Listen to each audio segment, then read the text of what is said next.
सच बता रहा हूँ, अगर आप इस वीडियो को पूरा देखते हो तो आपको पता चल जाएगा भोजपुरी में हीरोइन कैसे बनते हैं। आप लोग तो सुना ही होगा भोजपुरी में हीरोइन बनने के लिए थोड़ा सा सेटिस्फाई करना ही होता है, लेकिन इस बातों में कितना है सच्चाई आज जानेंगे इस वीडियो में। दोस्तों आप लोग तो जानते ही होंगे अक्षरा सिंह के बारे में। अक्षरा सिंह को कौन नहीं जानता है, भोजपुरी के शेरनी कहे जाने वाली अक्षरा सिंह। भोजपुरी फिल्म अभिनेत्री अक्षरा सिंह का नाम एक सफल अभिनेत्री के तौर पर लिया जाता है। अक्षरा ने अपने बेहतरीन अदाकारी के दम पर अपने पहचान बनाई है। उन्होंने करोड़ों लोगों का दिल जीता है। दोस्तों बता दूं कि आज इसी के बदौलत आज भोजपुरी फिल्मों पर राज करती है। उनकी फैन फॉलोइंग की कमी नहीं है। एक्टिंग के बाद भी अक्षरा ने एक गायक के तौर पर अपनी पहली पारी शुरुआत की और अब इन सब के बाद भी वो संगीतकार बन चुकी है। बेवफा तेरे बिन नाम का एक एल्बम आया था जिसका संगीत उन्होंने ही दिया था। इसके अलावा अक्षरा ने छठ के कुछ पारंपरिक गीत भी गाए हैं। अक्षरा सिंह का जन्म 30 अगस्त 1993 को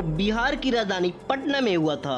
हालांकि वो पटना में नहीं बल्कि मुंबई में रहती है। दोस्तों अक्षरा सिंह का पिता का नाम विपिन सिंह और माता का नाम नीलमा सिंह है। अक्षरा को शुरुआत दिनों में अभिनय नहीं बल्कि डांस करने का बहुत ज्यादा शौक था। एक इंटरव्यू में अक्षरा ने बताई कि माता पिता के फिल्म इंडस्ट्री से जुड़े होने की वजह से घर पर हमेशा ही फिल्म जगत के लोग आना जाना होता था। बावजूद इसके फिल्मों में अभिनय करने को लेकर कभी रुचि नहीं रही। वो शुरू से ही डांसर बनना चाहती थी। इसी फिल्म के सिलसिले में एक दिन रवि किशन अक्षरा सिंह के घर उनके पिता से मिलने आए थे।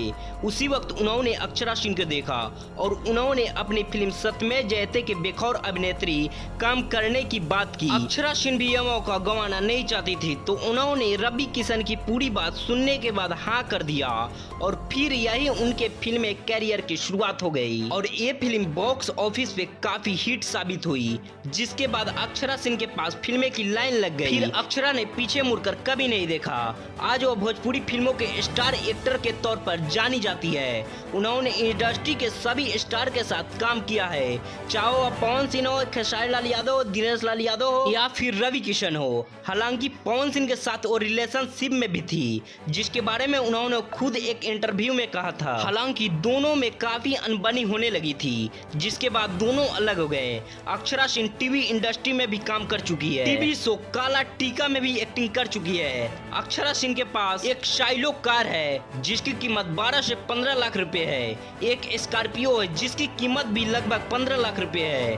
अक्षरा 1 घंटे के स्टोर से करने के लिए 3 से 4 लाख रुपया चार्ज करती है, जबकि अक्षरा एक फिल्म के लिए 10 से 15 लाख रुपए की चार्ज करती है। आज अक्षरा सिंह मुंबई के अपने फ्लैटों में रहती है जिसकी लाखों में कीमत है। वही आज उनकी सालाना आय करोड़ों में है। दोस्तों आपको अक्षरा सिंह की स्टोरी कैसे लगी नीचे दी गई कमेंट बॉक्स में जरूर बताना और इस वीडियो को भी एक लाइक करके चैनल को सब्सक्राइब कर दीजिए। फिर से मिलते हैं कोई नेक्स्ट टॉपिक के साथ, तब तक देखते रहिए आप देवदत्त एक्सप्रेस।